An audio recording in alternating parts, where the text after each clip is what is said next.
Welcome to our channel. Today we how to configure group life insurance with Guardian, quick tutorial step by step clearly.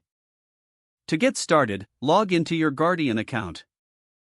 Once you're logged in, navigate to the benefits dashboard. Locate the group life insurance section on the page. Click on the configure button next to group life insurance. Review the default settings presented for your policy. Adjust coverage amounts according to your organization's needs.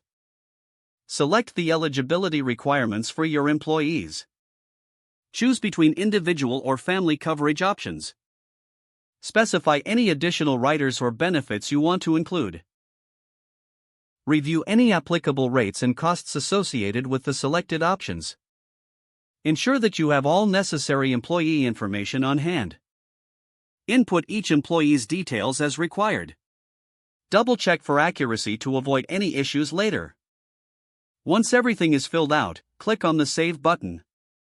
Review the summary of your configuration to confirm it meets your expectations. If all looks good, proceed by clicking Submit. You will receive a confirmation message once the configuration is successful.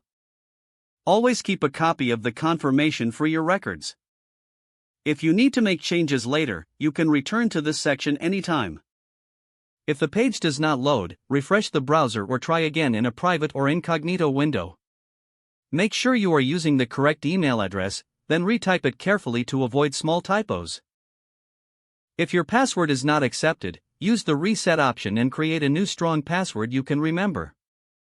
Check your spam folder for verification or security emails, then complete any requested confirmation steps.